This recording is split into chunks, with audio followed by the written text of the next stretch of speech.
오늘은 이제 어제 방편품을 독송했고요. 오늘은 그 다음 장인 3장에 해당되는 3품에 해당하는 비유품 책으로는 75쪽이 되죠.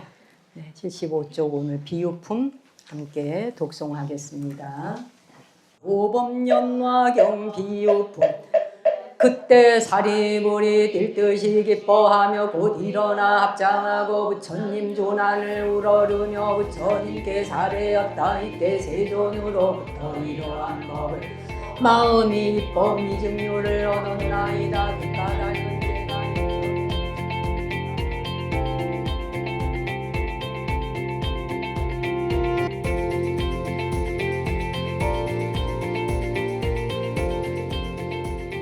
오늘 비유품이 좀 긴 품이었죠. 그래도 한 번씩은 다 읽으셔야 돼서 혼자 독경하고 사경하는 것보다 또 같이 이렇게 그렇죠? 함께 읽으면서 하다가 보면 집중력도 더 좋죠. 그래서 운집 도량에 대중이 운집해서 무엇이든지 함께 하면 기도의 원도 더 그만큼 커진다 이랬거든요. 혼자서도 집에서 법화경 사경하는 분 많으시잖아요. 또 독송하시는 분도 계시고 기도를 각자 하시는 분이 많이 계시는 걸로 알아요.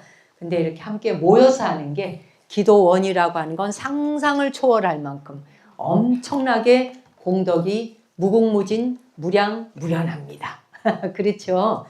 사실 이제 이 비유품이라는 품수가 좀 길기도 했지만 경의 내용이 그래요.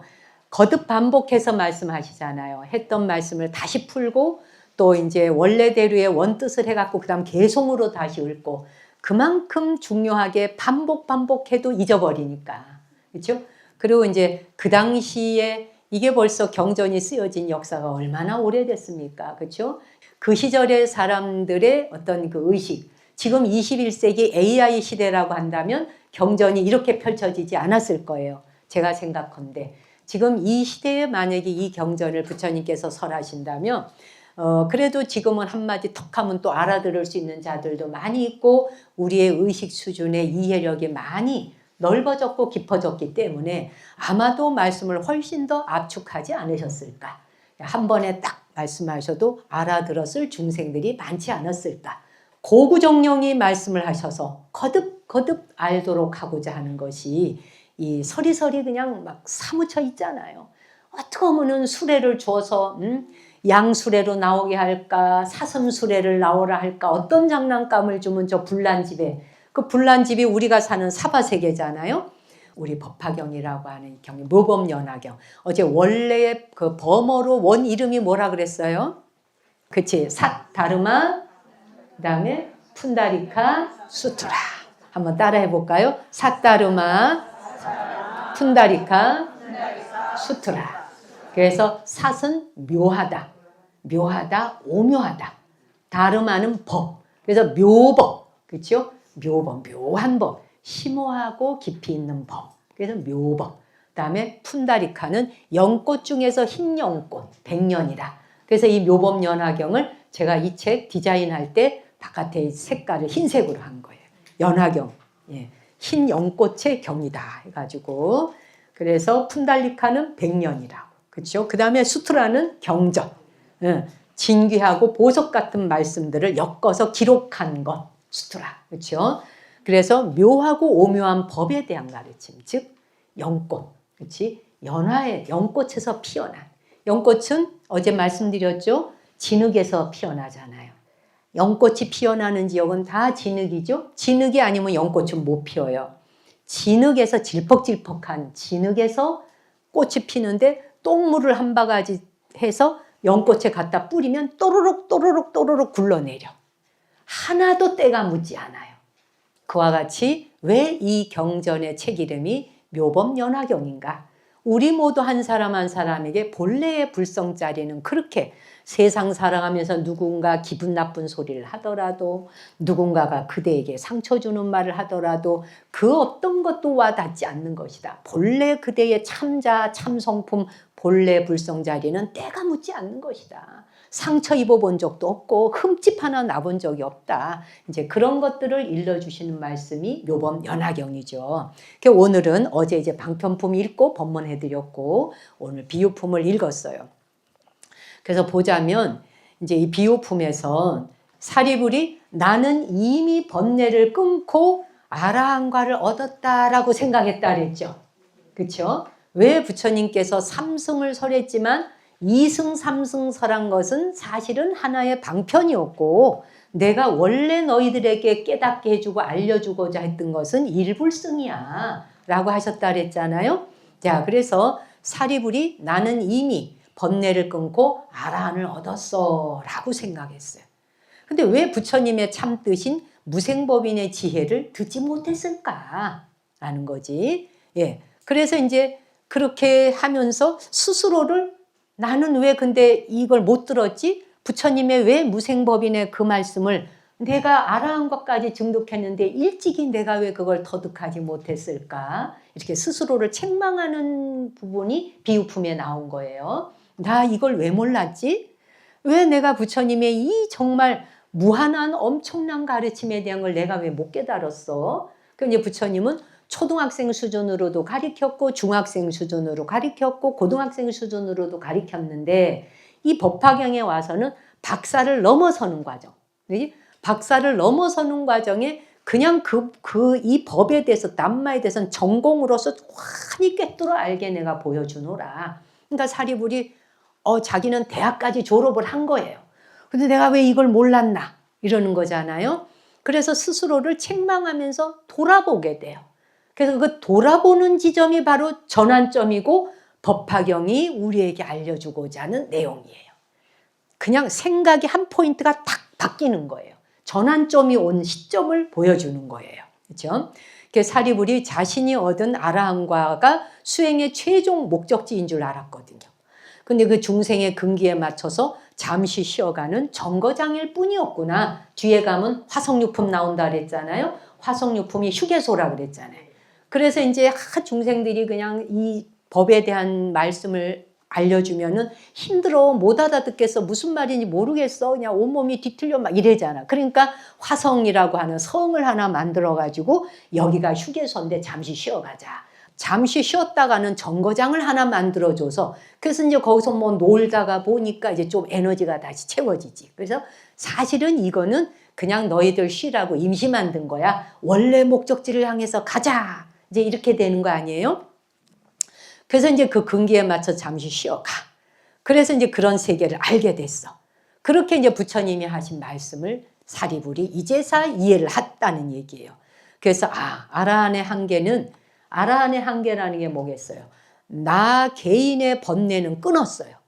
자기 개인의 번뇌는 끊었는데 모든 중생이 동시에 갖고 있는 공업, 중생마다의 업이 있잖아요.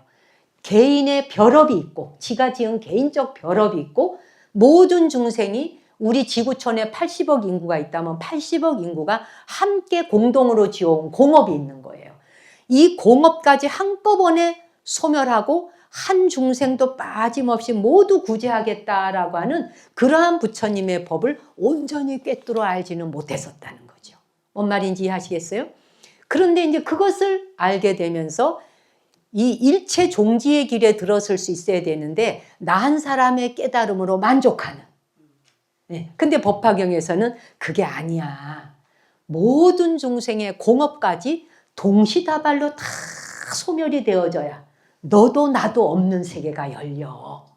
이런 말을 하신 거예요. 그거를 이제 법화에 와서 설하고 있고 사리불이 그걸 깨닫게 되는 거예요. 너무 멋있죠? 이제 드라마를 보시면서 따라와요. 그래서 이제 자기가 뭐 아라한과를 얻었을 때는 다 왔는 줄 알았는데 사실 아까 뭐라고? 산 중턱쯤 온 거라고요. 산에 중턱쯤 왔다고 하는 것을 알고 이게 아니구나 하고 깨닫게 되는 것이 생각의 전환점이 오게 되고 그 전환점을 알려주는 게 대승경전 중에 법화경이다. 아시겠죠? 그 사리불이 지혜제일이잖아요. 지혜가 가장 뛰어난 분이 사리불 존자라서 이분을 여기 등당시킨 거예요. 많은 10대 제자, 그 밖에 더 많은 제자가 계시지만 사리불 존자를 이 무대 위에 가장 상수 제자 중에 사리부를 법화경의 질문자로 또 부처님의 법을 듣는 대표적인 선수로 뽑아놓은 거예요. 그래서 지금 말하자면은 월드컵전에 나온 거지. 월드컵전에 나오는데 사리불 존자가 그냥 이 주장인 거야, 한마디로. 손흥민 선수급이야 지금. 그렇죠. 그래서 이제 그 사리불이 그 지혜가 가장 뛰어난 존재인데도 불구하고 나의 공부와 수행은 여기까지 이것을 이룬 것만으로도 나는 다 이루었구나 이렇게 생각하는 그 틀을 깨주는 거지. 깨주고 나 역시 무한한 가능성을 가진 보살이었구나. 대보살이었구나. 보살은 실천한단 말이거든요. 행동한다는 말이에요. 행동하고 실천하는 자를 보살이라 그래요. 그러니까 나 혼자 깨달음 얻어 열반에 드러내로 끝나서는 안 되겠죠. 만중생의 공업까지 동시에 다 함께 가지 않고는 자기가 저언덕 열반에 이르를 수는 없지 않습니까? 그렇죠? 그래서 이제 내가 무한한 가능성을 가진 대보살이네 하는 걸 알게 되고 스스로 바로 이 사리불이 혁신적인 고백을 하는 거예요. 부처님 저는 일찍이 깨닫지 못했었습니다 라고 고백하잖아요. 저는 다 깨달았는지 알았더니 오늘에 제가 보니 그게 아니었네요 하고 고백을 해.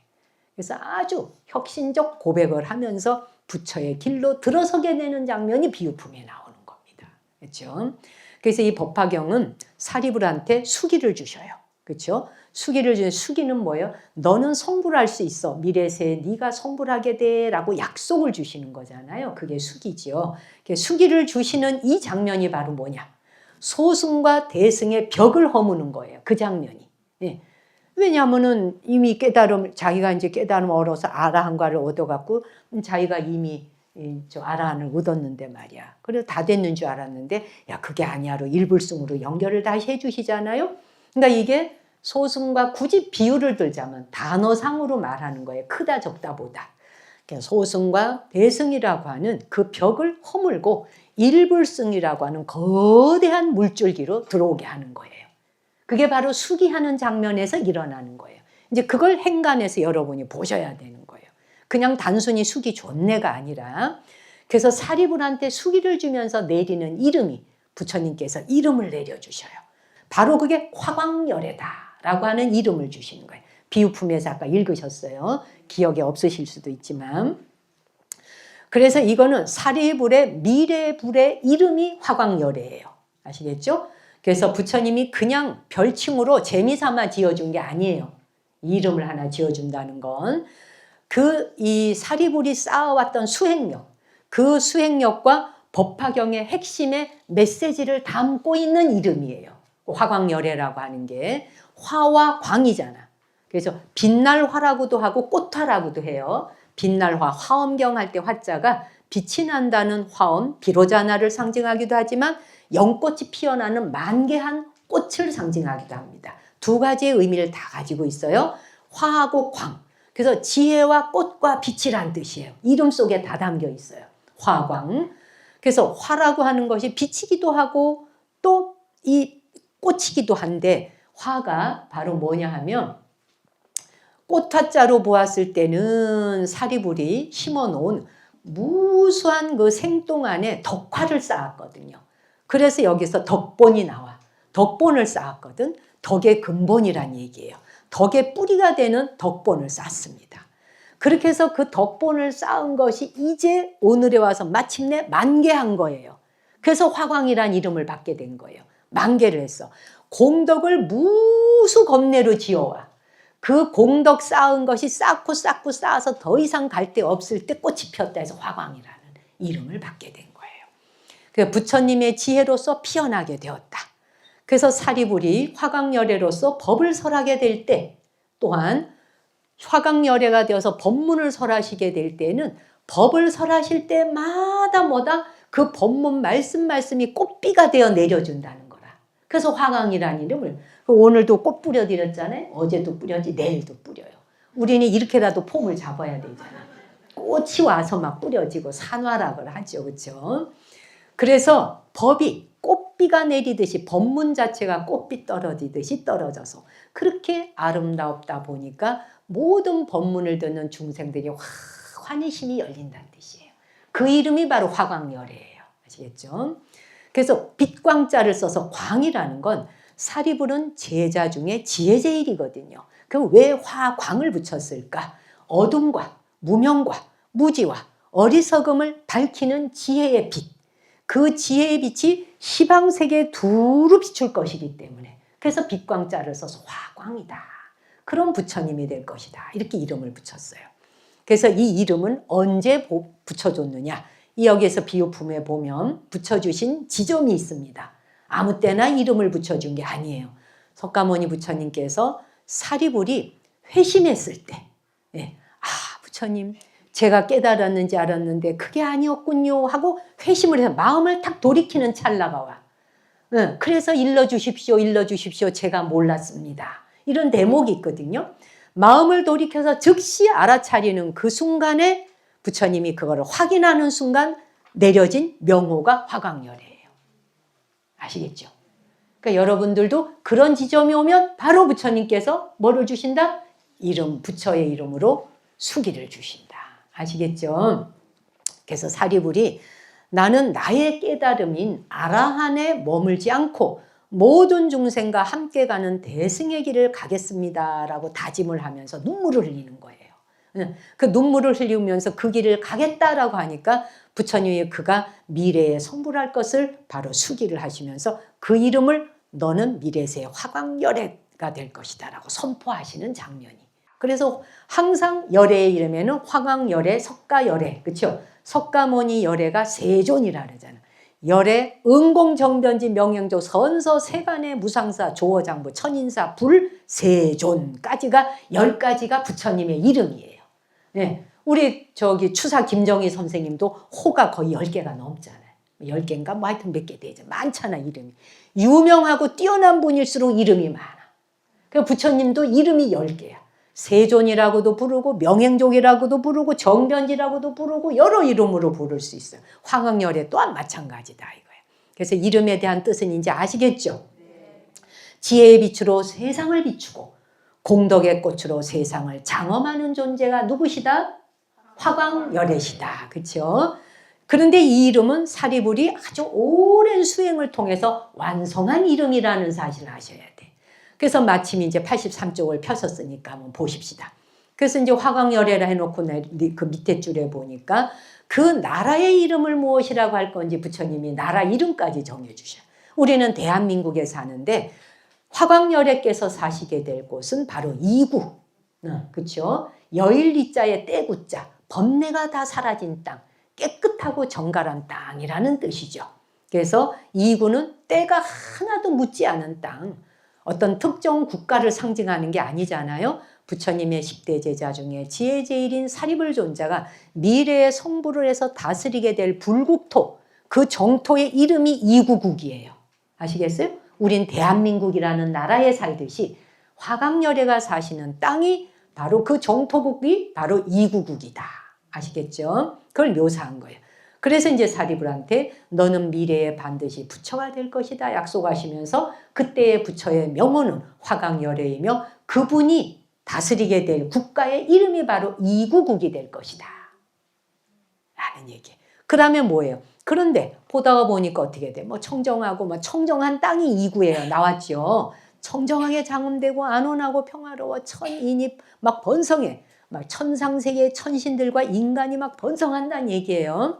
그러더니 유리로 땅이 되고 8갈래 길이 있대. 황금줄로 길가에 경계를 얻고 이건 단체 무슨 소리겠는가 라는 거죠. 자, 그래서 국토는 그 화광열애가 다스리게 될 국토는 유리로 된 땅이래요. 유리로 된 땅이고 그거는 뭐예요? 마음의 청정함과 바로 무명. 이게 무명이 사라지고 투명한 것을 상징하는 거예요.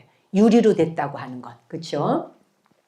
마음은 청정하고 투명한 것을 상징하니까 또한 이게 번뇌가 전혀 없는 상태를 시각화한 것이죠. 영화를 보듯이 그림을 그리시라는 얘기. 상상을 해야 돼. 법화경은 상상하지 않으면 안 들리고 안 보이는 경이 법화경이에요. 무한대의 상상을 거의 경계 없이 상상을 하셔야 됩니다. 투명해. 곧 뭐다? 이구국도 그렇고 바로 이 유리로 땅이 되어 있다고 하는 땅 대지도 그렇고 우리는 흙으로 되어 있잖아요. 흙은 화강암이 다 부서지면서 고령토가 되면서 흙이 다 된 거 아니에요? 그 흙이 화강암이 부서져 갖고 고령토가 돼서 부서져야 우리가 거기서 토질이 되어야 토양이 나와야 바위가 부서져서 흙이 나와야 거기에서 우리가 풀도 심고 나무도 심고 꽃도 심고 상추도 뜯어먹고 여러분이 삼겹살을 먹으려면 상추 싸먹고 하지 않아. 그게 다 흙이 있어야 나지 않아요 여러분? 그래 안 그래요? 과일도 흙이 없으면 과일 안 열리죠.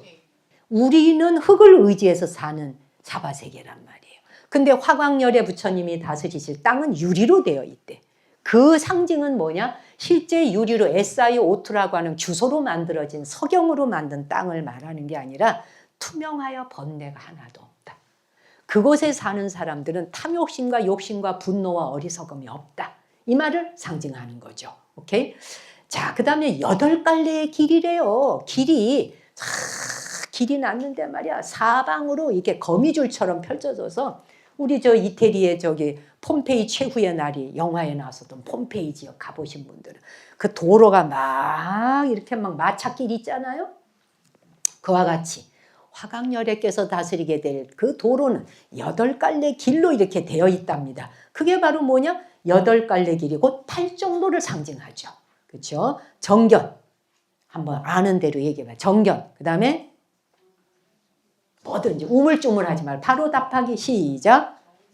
정견. 그 다음에 정사유 또 정어 또 정업 또 그 다음 정명 그 다음에 정정진 그 다음에 정영. 그렇죠. 요게 8가지죠. 8갈래 길을 여기서 유리로 땅이 되었고 8갈래의 길이 있대. 그게 바로 팔정도를 상징하는 길. 깨달음으로 가는 길이 바르고 체계적으로 닦여 있다. 멋있잖아요. 그렇죠? 그런데 그 정도로 끝나지 않아. 그 다음 뭐라고 나왔어요? 황금줄로 경계를 삼는데 이를 궁금하셔야지. 그래서 황금줄로 경계를 삼아. 그러니까 길이 쫙 있는데 팔정도 길이 있는데 그 길마다 길이 질서정연해. 무엇으로? 법답게, 여법하게. 법으로서 질서정연하게 다 길을 냈다. 이거예요. 법의 길인 거예요. 아시겠어요? 그래서 각 당우들이 만약에 있다면 여기는 대웅전, 저기는 뭐 비로전, 여기는 관음전, 저기는 명부전, 무슨 전, 막 산신각 뭐 이런 당우들. 그 당우들이 만약에 있다면 그 당우들 자체도 아주 가지런하다는 거지. 법은 질서를 말하니까. 남 말하는 것 자체가 질서거든. 우리 인간이 살아가는 세상도 법이 다스리지 않으면 인간이 엉망진창으로 살 거 아니에요? 법이 없다고 생각해봐. 우리가 살아가는 세상에 법이 없이 도로, 교통, 법규가 없다. 예를 들어 지멋대로 가고 싶으면 가고 신호등 무시하고 막 가. 사고 난리 나겠죠. 안 그래요? 사람이 살아가는 곳에 가장 아름다우려면 법이 있고 질서를 지켜야 되듯이. 그치? 진리의 세계 또한 법으로 가지런히 단마가 착착착착 놓여져 있다는 뜻이에요. 그렇잖아요? 질서정연하게. 그래서 황금줄로 경계를 삼는다. 그렇게 황금줄로서 하나하나를 법의 질서를 딱 잡아놓은 그런 국가가 될 것이다. 이구국이. 그렇죠. 예, 이구국은 바로 그런 국가라는 이야기예요. 그래서 여기서 말하는 건 뭐예요? 이 정신적, 그러니까 어떤 물질적인 세계를 나타낸다고 보시면 안 돼요. 경전에 나오는 모든 것들은 물질은 표현되고 비유된 것이지 실제로는 정신세계와 진리의 세계를 시각화하고 스스로 눈으로 그려볼 수 있도록 만든 거라고 하는 걸 이해하셔야 돼요. 그래야 경전이 눈에 보이는 거예요. 그래서 이러한 세계로 만들었다. 그 다음 또 뭐라 그랬어? 그러니 길가의 경계삼아 그 곁에는 칠보로 된 가로수가 항상 꽃과 열매가 달려있으리라. 칠보라고 하는 말이 경전에 굉장히 많이 나와요. 금강경에도 나오고 화엄경에 나오고 법화경에 나오고 칠보로 장식했다는 말 빼면 그냥 정말 경이 아니야 한마디로. 그럴 정도로 칠보가 등장을 해. 그럼 칠보가 뭐뭐 있어요 여기서 지금? 우리 경전에. 네. 금, 은, 유리, 자거, 만호, 산호, 호박. 그렇지? 또는 호박, 산호, 진주 이런 것들 다 있죠? 예, 그래서 칠보. 그러한 7가지 보석. 그 보석으로 가로수를 장식해서 꽃이 열리고 열매가 맺힌대. 실제 그런 곳이 있다면 너무 찰랑찰랑 아름답겠죠, 여러분. 자, 이거는 뭐냐? 칠보 가로수가 쫙 그 화광열애가 사시게 될 이구국은 가로수 자체가 그냥 은행나무가 아니라는 거야. 우리는 은행나무잖아. 은행나무만 해도 화석나무 아니에요? 얼마나 오래 살았어요. 우리는 할아버지 나무를 모시고 살아요. 근데 화광열애가 다스릴 이구국은 이렇게 칠보로 가로수를 장식해서 쫙 펼쳐 있대요. 상상을 해봐. 얼마나 아름다워. 이 말은 칠보로 장식했단 말은 불순물이 하나도 없다는 말씀을 하시는 거예요. 왜? 이런 보석들이 불순물이 없는 거예요.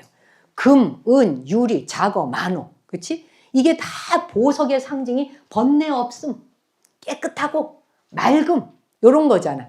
그렇게 번뇌 한 톨도 없는 그러한 칠보로 장식된 것. 그게 바로 수행의 결과로 얻어지는 지혜의 공덕을 상징하는 것이에요. 그렇죠? 항상 꽃과 열매가 무성해.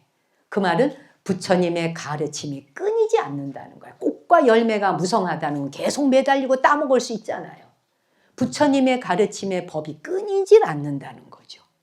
그칠 날이 없다는 거예요. 그렇게 해서 뭐를 해? 결과적으로 그렇게 해서 중생을 끊임없이 제도하노라 이 말인 거예요. 너무 멋지죠? 그래서 이제 이구국은 사리불처럼 지혜를 닦아서 번뇌를 씻어낸 사람이 마주하게 될 깨달음의 경계를 상징하는 나라구나. 이걸 아시고 고통과 혼란이 가득한 우리가 사는 사바세계. 이 사바세계하고 대비가 되죠. 그렇죠? 여기는 번뇌 뭉치잖아요. 번뇌 뭉탱이. 우리는 그냥 번뇌 없이는 못 살잖아요. 그렇죠? 번뇌가 우리의 어머니 아버지인 줄로 알고 살잖아요. 그래 안 그래요? 그런데 이구국은 그게 없다니까 얼마나 좋겠습니까? 뿐만 아니라 진리로서 정돈이 되어 있대. 팔 정도로 길을 내고. 그렇죠? 그리고 아주 이상적인 정신세계. 칠보가 가로수를 형성해. 그렇죠? 그런 아주 정신적 세계를 상징하면서 수행자들에게 엄청난 메시지를 주고 있는 대목인 거예요. 이 비유품에서 내용은. 그리고 이제 밑으로 쭉 내려가더니 거기서 뭐라 그랬어요? 보다 보니까 만일, 그 이제 다음 페이지에 83쪽에 보면은 밑에서부터 둘, 넷, 여섯, 일곱인가 만일 걷고자 하면 사리불이 걷고자 해. 또는 뿐만 아니라 그 국토에 사는 사람이 걷고자 한다면 보배꽃이 받들 것이다 그랬죠. 발을 받든다 그랬죠. 그렇죠? 보배꽃이 발을 받든다. 이게 도대체 뭔 말일까라고 한번 생각해 보자 이거야. 걷고자 하면 보배꽃이 발을 받들기에 이 말은 오랫동안 사리불 연자가 엄청난 덕본을 쌓으셨다는 얘기죠. 덕을 많이 쌓다 보니까 많은 부처님 처소에서 청정 범행을 하도 많이 닦아가지고 청정 범행을 너무 이분은 많이 닦았어요. 뭐 이제 이따 설명하겠지만 부처님을 한두 생애를 모셨던 분이 아니에요. 사리부는 부처님을 몇 수십 생애를 그 몇 겁을 모셔요. 그 공덕이 어마무쌍해. 그러면서 청정한 범행을 또 닦았어요. 그 공덕으로 해서 사리불 존자가 과거의 무수항생 동안 쌓아왔던 수행의 결과물로서 사리불이 걷기만 해도 발을 꽃이 받쳐준다는 거예요. 이 말은. 그래서 그 세 가지가 있어요. 걷기만 해도 이곳에 사리불뿐이 아니라 이 이구국에 태어나게 되는 모든 천인들은 세 가지의 사리불의 공덕 덕분에 이 꽃이 받들어주는 혜택을 받게 돼 이 말이에요. 그 첫째가 아까 말한 사리불은 과거에 백천만억 부처님의 처소에서 부처님을 시봉했어요. 백천만억 처소에서 부처님을 시봉해봤어요. 여러분은 태어나셔서 여러분의 부모님을 어느 정도 모셔봤을까요? 부모님을 한 생애를 모신다는 것도 쉽지 않거늘 이거를 상상하면서 이 대목을 보셔야 되는 거예요. 그런데 사리불 존자는 백천억, 백억도 아니고 천억도 아니고 백천만억 부처님을 그분의 처소에서 다 시봉을 해본 적이 있어요. 이걸 덕본이라 그래요. 그랬던 경험이 있고 두 번째, 그렇게만 한 게 아니라 그렇게 부처님 시봉을 하면서 깨끗하고 거룩한 범행을 닦으면서 즉 청정한 행동, 욕심 하나도 안 냈다는 뜻이지. 정법을 수호해. 그렇게 실천을 했던 덕본이 깊이 뿌리가 박혔어. 그 덕분에, 그 다음 세 번째, 그 덕분에 발을 디딜 때마다 꽃이 탁탁탁탁 받쳐줬다는 석가모니 부처님 딱 태어나실 때 7걸음 걸으실 때 연꽃이 착착착착 받쳐줬잖아요. 그렇죠? 그렇듯이 모든 부처님의 탄생에는 꽃이 받쳐준다. 그런데 꽃이 할 일 없어서 땅에서 솟아났겠느냐. 이유가 있다는 거지. 그 이유가 바로 이러한 원인에서 꽃이 받들게 된다. 그렇죠? 네, 너무 거룩하잖아요. 우리도 이제 태어날 때 꽃받침을 받으면서 태어나 보시자고 수행해가지고, 그렇죠? 그래서 이 처소에 부처님의 태어날 때 발에 꽃이 받쳐준다는 건 3가지 이유였다는 거예요. 첫째가 뭐라고요? 천만억 부처님을 처소에서 시봉해본 공덕. 그렇지? 두 번째는 그렇게 모시면서 깨끗한 청정한 범행을 닦고 정법을 수호하면서 수행했던 공덕. 그렇죠? 이것으로 인해서 온 우주가 다 감동하여 태어나는 순간에 그 땅 위에 걷는 사람은 꽃이 착착착 받쳐준다.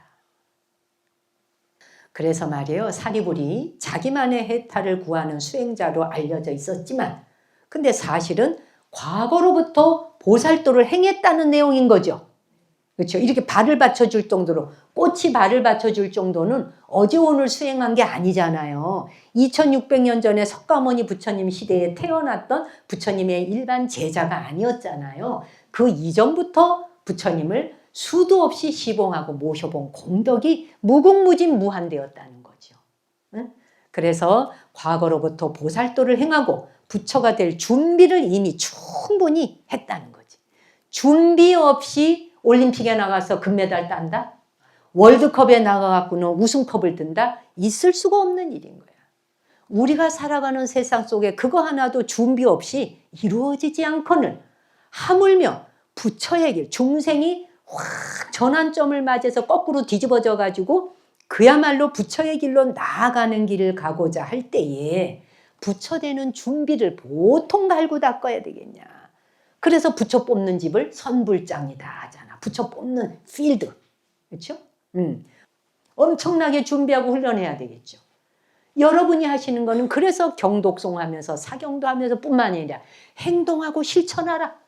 네가 발 디디는 곳마다 다 이구국이 되게 하고 그리고 네가 하는 행동 자체가 선행이 아니면 하지 말아라.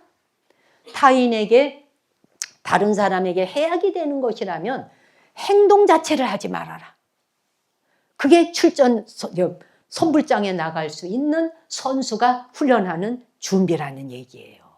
그런 준비를 이번 생에 만났을 때 하자는 이야기인 거예요. 이번 생이 가고 나면 이런 모습으로 2번은 안 와요. 그렇죠? 우리가 다른 생을 허락받는데도 이 똑같은 모습으로 2번 오는 경우의 수는 100% 없습니다. 이 모습은 딱 이번 한 번으로 끝이에요. 자기가 지은 바대로. 근데 이번 생에 막 여러분이 선하게 살고 부처님의 법대로 팔정도대로 살아간다면 지금의 이 모습하고 비교도 될 수 없을 정도로 부처님의 모습은 멀리서 바라보기만 해도 사람들이 고개가 저절로 땅에 떨어졌다 하잖아. 지금 여기에 있는 그림에 저기 5비구한테 지금 법을 설하시고 계시잖아요. 5비구한테 법문 설하실 적에 부처님이 깨달음 얻고 쫙 그 룸비니를 향하여서 녹여원을 향해서 법설하러 걸어가시잖아. 근데 저 5명의 비구가 야 저기 석가 온다 저 시달타 온다 시달타. 쟤 공부하다가 수행 고만두네요. 우리 쟤 아는 척 하지 말자. 우리 쟤 왕따 시키자. 이렇게 5명이 모의를 하잖아. 그 경에 나와요. 5명이 왕따 시키자고. 본 척도 하지 말자 그래. 그렇죠? 근데 부처님이 점점 가까이 다가오는데 자기도 모르게 5명의 무릎을 꿇고 저절로 절을 해. 아시겠어요? 이 선수 출전 한번 하는 게 이 정도 급수 돼야 된다는 거지. 하실 수 있겠죠? 나이 탓하시면 안 돼. 아시겠어요? 몸뚱이 나이는 이래나 저래나 늙어가고 죽어가고 썩어질 것이니까 그거는 우리가 논하지 말자. 지금 이 순간 내 한 생각 하나가 어떻게 되느냐에 결정이 된다는 얘기예요. 어쨌든 그렇게 부처가 될 준비를 마친 위대한 존재였다고 하는 것을 선언하는 곳이기도 해요. 지금 이 페이지가. 아시겠어요? 멋있죠? 그래서 화강의 빛처럼 부처의 세계를 빛으로 표현하는 것은 부처님이나 진리가 빛으로 밖에는 표현할 길이 없어요. 그렇죠? 부처님을 빛으로 표현하고서 우리가 화엄경에서 부처님을 비로자나 부처님. 그 절에 가면 비로자나 불, 비로전이 있잖아. 비로전에는 비로자나 부처님이 계시잖아요. 거기가 비로자나 부처님, 비로전이 뭐예요? 빛이란 뜻이거든. 광휘, 빛이잖아요. 불교에서는 진리, 법을 빛으로밖에는 묘사할 수 없어요. 근데 왜 빛으로밖에 묘사할 수 없을까? 빛에는 세 가지의 그 성질이 있어요. 빛이 갖고 있는 세 가지 성질. 첫째가 뭐냐면 무차별적이에요. 보편적이에요. 그러니까 부자한테는 빛을 더 많이 보내주고 가난한 사람한테는 덜 보내줘. 그 다음에 빛이 선한 일 하는 사람한테는 쫙 비춰주고 어둡고 뭐 살인한 사람한테는 빛을 안 비춰줘. 이런 거 없다는 거야. 차별이 없어. 무차별이에요. 빛은 누구에게나 골고루 가. 이게 빛이 보내주는, 빛이 가지고 있는 속성이에요. 그렇죠? 빛이라고 하는 것은 더러운 곳이든 깨끗한 곳이건 높건 낮건 가리지 않고 다 비추는 게 빛이에요. 그래서 불교에서 부처님을 빛으로 상징하는 거예요. 이해가 가시죠? 부처님의 자비와 지혜가 모든 중생에게 평등하게 미친다 하는 것을 표현한 거예요. 그게 가장 알맞은 게 빛이었던 거예요. 그래서 또 하나는 뭐냐? 빛은 무명, 어둠을 타파해. 한순간에 어둠을 깨줘. 왜? 1000년 동안 창고에 빛도 하나 안 들어가게 콱 문을 닫아놨어요. 빛 한 줌도 안 들어갔어. 그냥 그 창고 안에 곰팡이가 썩고 막 이래. 근데 촛불 하나를 들고 문 열고 싹 들어가면 어떻게 돼? 1000년 동안 고요했었고 1000년 동안 어둠밖에 없었던 창고에 촛불 한 자루 딱 들고 들어가면 일시에 그 창고가 환하게 빛이 들어오잖아요. 그와 같이 어둠이라고 하는 건 실체가 없다는 얘기예요. 빛이 들어오는 순간 즉시 어둠은 물러가. 낮이 되는 순간 밤이 그냥 사라져. 그렇죠? 빛이 사라지는 순간 밤이 와. 그렇죠? 그걸 빛밖에 설명할 수 없는데 왜 그랬을까? 번뇌와 무명 또한 실체가 없다는 거지. 번뇌와 무명도 실체가 없어서 지혜의 빛이 한번 쫙 비추는 순간 순간적으로 번뇌와 망지는 사라진다는 것을 상징하는 게 빛인 거예요. 이 정도쯤 나오면 막 이래야 되는데 아니 막 여러분이 스스로 막 환희심에 우와 뭐 이런 게 좀 있어야 돼. 전부 다 아 이거 뭐 어쩌자는 거야 지금. 그 다음에 또 뭐야? 빛은 비물질적이에요.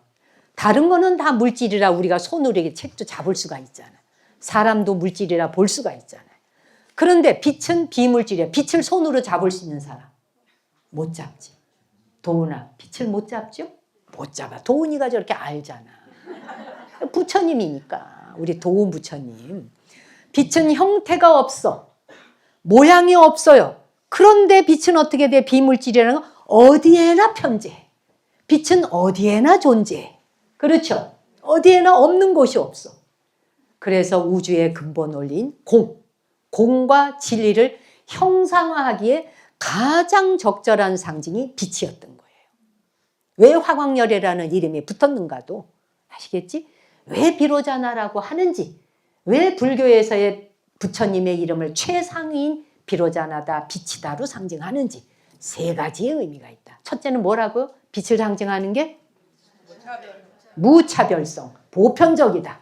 누구에게나 빛은 두리운다. 그 다음에 어둠을 타파한다.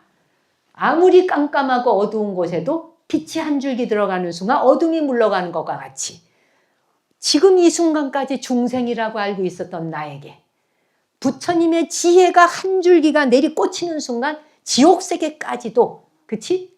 그래서 뭐라 그래? 그냥 오무간지옥. 천리산관으로 둘러싸여진 오무간지옥에도 부처님의 빛 한 줄기가 들어가는 순간 그냥 무명과 어둠이 타파된다. 그게 부처님 지혜잖아요. 어마무쌍하죠? 그리고 빛은 형상이 있거나 모양이 있는 게 아니라 잡을 수는 없으나 편재하지 않은 곳이 없다. 모든 곳에 빛은 다 들어간다. 그래서 우리가 왜 빛이라고 하는 게 천문학에서 뭐라 그래? 전자기파라고 들어보셨죠? 전자기파가 빛이잖아요. 우주의 과거와 현재를 알려주는 유일한 정보. 이 우주가 가지고 있는 모든 정보를 담고 있는 게 빛이 담고 있어요. 여러분 그거 알아요? 빛이 이 우주간의 모든 정보를 다 담고 있어요. 그래서 빛의 스펙트럼을 보면은 이 우주가 어느 시대에 형성되어서 어떻게 되었는지를 다 알아요. 빛만이 알 수 있어요. 그렇죠? 그래서 별의 빛을 분석을 해서 그 별의 성분과 역사를 알아낼 수 있는 것처럼 그 빛의 스펙트럼을 통해서 우주간의 모든 비밀의 정보 데이터가 그 안에 다 들어가 있거든. 빛 안에는 모든 우주의 정보가 다 담겨 있습니다. 그걸로 갖고 물리학이 지금 발달해서 천체 물리학을 하고 이러는 거 아니에요? 그래서 양자역학까지 온 거 아니에요? 그 양자역학에 대한 내용이 법화경이자 우리 금강경이자 화엄경 아니겠습니까? 그렇죠?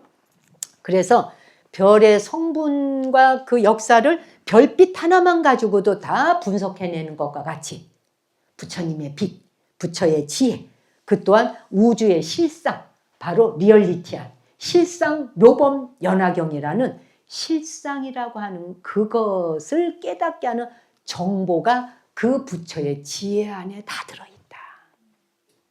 뭔지는 모르겠지만 이해는 가시죠? 왜 갑자기? 그래서 또 들어보세요. 빛의 속도로 이동을 하면 시간은 멈추게 돼 있다는 거 혹시 아시나요? 빛의 속도로 이동을 하면 시간은 멈춰요.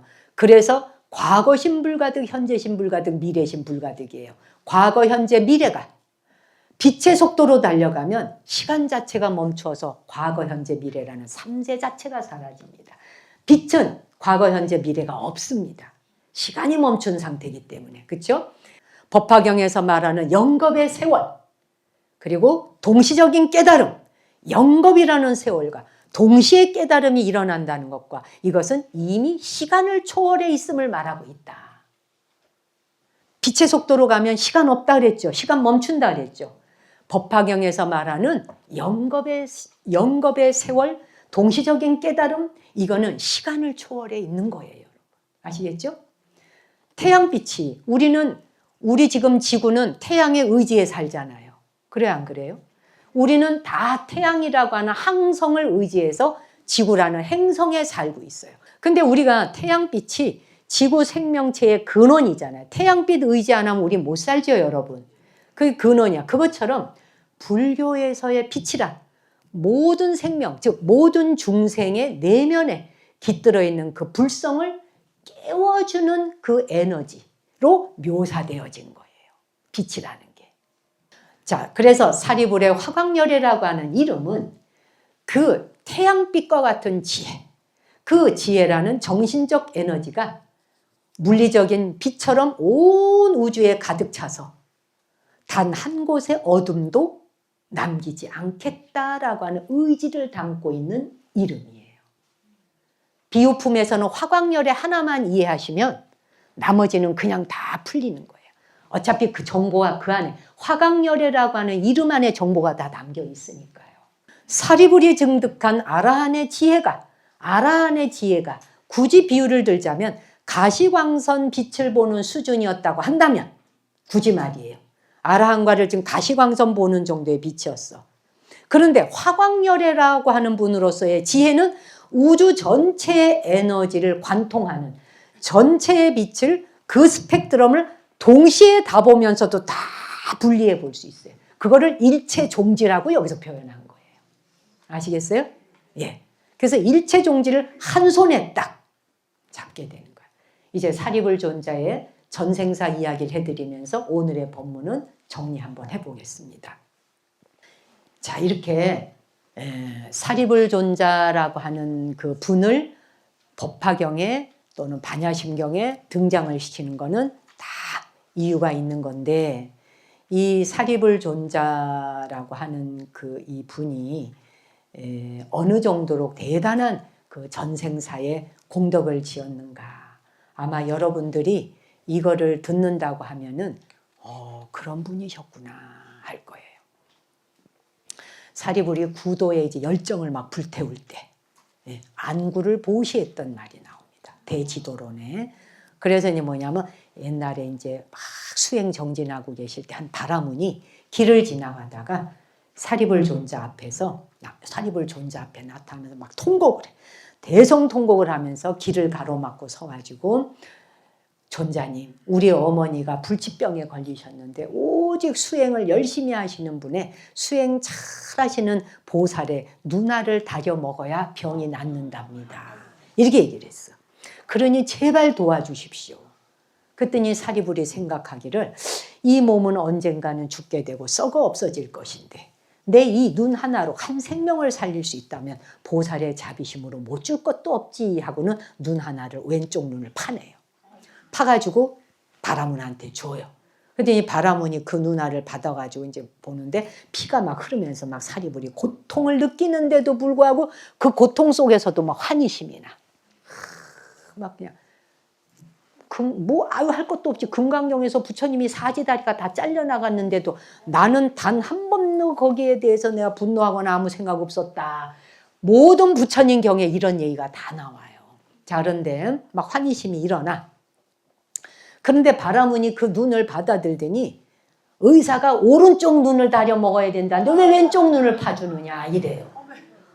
그러니까 이제 뭐 보통 사람이라면 눈알은 고사치고 빵을 갖고 있는데 한쪽 빵을 주었어. 근데 그 빵 아니고 저 빵도 내놔라 이러면 이 뭐 이런 인간이 있어 이럴 거 아니야. 빵 하나 가지고도? 그래 안 그래요? 그런데 왼쪽 눈 갖고 아니래. 오른쪽 눈알이라야 된다는 거예요. 그랬더니 이제 사리불이 가만 생각하다가 잠시 이제 했지만 그래 이제 마음을 다시 다잡아. 어머니의 생명을 살리겠다는 저 간절함으로 통곡을 하고 있어서 오른쪽 눈마저 뽑아줘. 그래서 실명을 하시게 돼 사리불이. 실명했던 생애가 있어요. 부처님 사리불이 양쪽 눈이 다 안 보여. 예. 그래서 실명을 해서. 근데 뭐냐? 바라문이 오른쪽 눈을 받아들더니 냄새를 이렇게 맡아보더니 비린내가 난다면서 바닥에 내동댕이를 쳐. 그래서 에이 보살의 눈이라 그래서 뭐 굉장한 건 줄 알았더니 비린내만 나고 이 형편없네. 그러면서 그냥 바닥에 누나를 내동댕이 치면서 발로 막 으깨. 발로 으깨고는 태태 침을 대고 떠나버려. 그 장면을 보는 순간 사리불의 인생에서 수행 중에 가장 깊은 상처를 입은 대목이에요. 이게. 예. 그래서 절망에 빠져요. 사리불이. 절망에 빠져서 중생을 구제한다는 일이 이토록 어려운 일이구나. 이렇게 스스로 이제. 응? 그래서 이게 내가 정말 중생 구제하는 게 이렇게 허망하고 어려운 일이네 라고 탄식을 해. 그리고 저런 사람을 위해서 내 모든 것을 바치는 것보다 차라리 나 혼자라도 조용히 수행을 해서 번뇌를 끊는 것이 낫겠구나 라고 생각을 한 적이 있어요. 바로 이 시점에서 사리불이 모든 중생을 부처로 만들겠다라고 하는 대승보살의 마음을 접었다는 얘기지. 이해가 가시죠? 그 마음을 접고 개인의 해탈을 추구하는 소승 성문의 길로 들어서게 된 이유라는 거예요. 그래서 법화가 설해지게 된 거예요. 그래서 이제 비유품에서 사리불이 눈물을 흘리면서 후회하는 장면이 바로 이 전생 이야기를 말하는 거예요. 여기서 나오지 않았지만 아시겠어요? 전생에 있었던 그 사건에 대해서 후회하는 거예요. 내가 그때 그 시련을 이겨내고 보살의 길을 포기하지 않았더라면 내가 벌써 이 예전에 부처를 이루었을 텐데 라고 회환이 들게 되는 거예요. 바라문의 행동은 사리불이 믿고 있었던 가치관에 배신감을 때린 거예요. 한마디로. 그래서 거기에 상처를 입었던 것이죠. 그래서 그 사건이 계기가 되어서 훗날 부처님으로부터 이제 다시는 물러남이 없는 지혜의 빛 바로 화광. 네가 다시 퇴전하지 않는 불퇴전의 화광열애가 될 것이다 라고 수기를 받게 되는 거야. 그 진심 참회 한 번에. 놀랍죠? 네. 그래서 사리불도 힘든 순간에 너무 괴롭고 고통스러운 순간이 왔을 때 나 중생구제 못하겠다. 그냥 나라도 홀로 깨닫자. 이렇게 하고 뒤로 물러섰던 적이 있었구나. 그런데 세존의 한마디에 바로 깨닫고 수기를 받게 됐다는 거지. 그 지금 시대에 이 눈의 보시, 눈 안구 보시라고 하는 건 누군가에게 세상을 보는 새로운 지혜의 눈을 뜨게 해줬다라고 하는 걸 말하는 거예요. 누군가 한 사람에게 지혜의 눈이 번쩍 뜨이게 해줬다. 지혜의 눈이 번쩍 뜨이게 해준 이야기인 거예요, 이게. 사리불은 안구보시가 이런 이야기가 나오지만 이 수바 비구니 스님이라는 분의 또 그 비구니 스님이 또 초기 경전에 보면 눈 안구를 뽑아주는 이야기가 나와요. 네, 그 말은 뭐냐면 표현 방식은 비슷한데 목적은 달라요. 사리불이 안구를 뽑아서 준 것과 이 수바 비구니 스님이 눈알을 뽑아준 것은 목적 자체는 달라. 간단히 설명드리고 마치자면 사리불은 나한테서 보시의 완성을 보여주는데 나한테서 가장 소중한 것을 남한테 내어주는 보살의 육바라밀 중에 자비보시행을 실천하는 이야기의 끝판왕을 보여주는 거죠. 근데 수바 비구니는 부정관을 통해서 보여주는 거예요. 왜냐하면 그 비구니 스님이 너무 아름답게 생긴 미인이야. 이 미인 스님이 그냥 보기만 해도 너무 아름다우니까 남자들이 보기만 해도 수행이 안 돼. 공부가 안 되는 거야. 이 스님이 너무 아름다워가지고. 그래가지고 경행대에 서서 경행을 하면서 알아차림을 하고 있는데 아주 부잣집 남자가 이 스님한테 홀딱 반했어요. 그래서 스님은 너무나 아름다우십니다. 제가 스님한테 말하자 홀딱 반했습니다. 제가 모든 재산과 필요로 하는 걸 다 드릴 터이니 저에게 결혼해 주십시오. 이렇게 원을 해. 그랬더니 비구니 스님이 딱 쳐다보면서 그래요? 당신은 나의 어떤 부분이 그렇게 매력이 있어서 좋아하시게 됐을 했더니 스님의 눈이 사슴처럼 아름답습니다. 이래요. 이 눈이요? 드릴게요. 쑥 빼서 그냥 사슴같이 아름답다는 그 눈을 이 눈에 반하신 거예요? 예, 가지세요. 이러고 뽑아줘. 그런 얘기가 나와. 그래서 이 말은 뭐냐면 그대가 아름답다고 믿고 있는 육체는 사실은 참으로 허망한 것이고 오물덩어리일 뿐이로다. 그래서 집착을 깨어나게 해주는 지혜의 가르침을 주느라고 안구를 빼주는 얘기가 나와요. 듣기에 따라서는 너무나 극단적이고 혐오스럽게 여겨질 수 있지만 지금 시대 사람들이 들을 때 근데 이런 서사들이 왜 수천 년 동안 전해져 내려올까? 그리고 왜 우리는 이 보시공덕에 이 몸 전체를 바치는 보시공덕에 대한 것을 그토록 중요하게 누누이 수천 년 동안을 전해 내려오며 공덕을 짓는 것과 이 자아라고 하는 아상으로 만들어진 이 몸뚱이에 집착 버리는 일에 그토록 극도로 공부의 길을 펼치실까? 우리의 삶은 사바세계의 삶이라는 건 녹록하지 않아요. 업을 짓기는 쉬우나 업에서 벗어나 지혜의 광명이 드리워서 정말 천년만년의 어두움을 한순간에 그 빛이 뚫고 들어와서 계명천지를 할 수 있을 만큼 밝은 빛이 나에게 들어오는 일은 그렇게 쉬운 일은 아닌 것이에요. 그러나 법화경을 독송하고 사경하고 그와 같이 실천하고 살겠습니다 하는 마음을 가질 때 인간답게 살 수 있다. 그렇잖아요? 그 책에 봐봐봐. 그 화광열애가 32소곱을 사는데 12소곱 나오죠. 그 찾아 몇 페이지에 있어요? 84페이지에 12소곱 나오죠. 그 다음에 쭉 가니까 32소곱 나오죠. 그래서 뭐냐면 화광열애가 그 살게 되는 연대를 크게 세 가지로 나눈 거예요. 12소곱은 2억 160만 년이에요. 2억 년이 넘어요. 소곱이라는 뜻이요. 그래서 부처님이 직접 교화하시는 시대가 2억 년을 다스리신다는 얘기야. 화광열애가. 그 다음에 32소곱. 화광열애라는 사리불 존자가 미래세에 2억 년 동안 중생을 다스린 뒤에 열반에 드셨어. 열반에 드신 뒤에 32소곱. 화광열애가 계시지 않은 상태에서 32소곱이 또 지나는 거예요. 32소곱은 5억 3,760만 년이에요.